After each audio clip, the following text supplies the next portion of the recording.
Imagine losing everything you thought defined you. Your plans fall apart. Your future shifts overnight. Yet somehow you feel peace. That's the paradox the Stoics lived by. They didn't just accept what happened, they loved it. This idea sounds impossible at first. How can you love pain? How can you love what destroys your plans?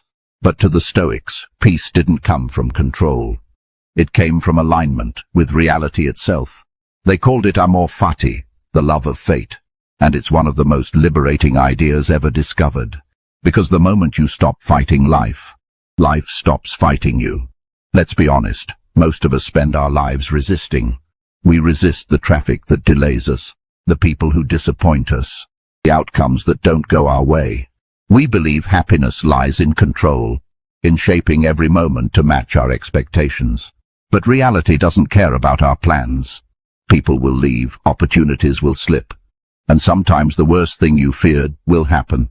That's the moment when the Stoics drew the line between ordinary suffering and peace through wisdom. Because the pain itself isn't optional, but the resistance is. When you stop asking, why me? And start asking, what is this teaching me? Everything begins to change. Principle why, nothing is against you. The first Stoic truth, nothing is truly against you. Marcus Aurelius said, the impediment to action advances action. What stands in the way becomes the way.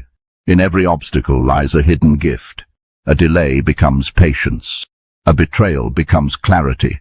A failure becomes strength. You are not being punished. You are being shaped. The Stoics saw life as a training ground for character. Every event, pleasant or painful, was part of your personal curriculum. So instead of asking, why is this happening to me? Ask, how is this serving me? That simple shift turns suffering into growth, resistance into readiness, and it leads directly to the next truth. Principle 2. Turn pain into power. Epictetus knew pain more than most.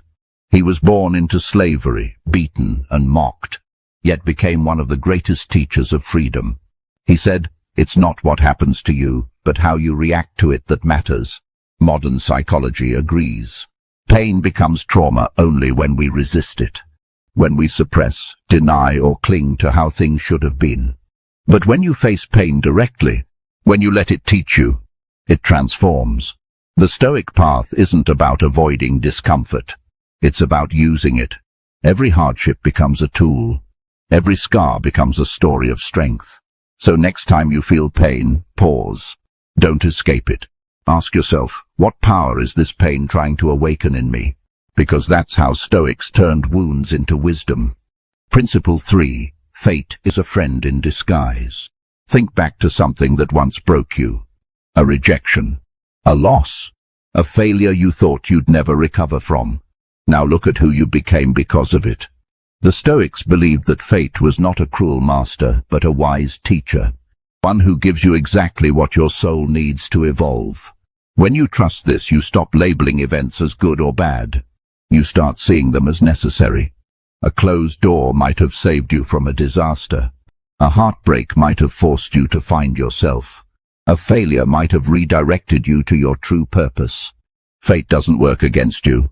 It works through you. And the sooner you trust that, the lighter life becomes. So how do you actually live this idea? Start small. Each morning say to yourself, whatever happens today, I will love it. You don't have to mean it perfectly. You just have to begin. Throughout the day, when something unexpected happens, pause and whisper, amor fati. Love this too, even this.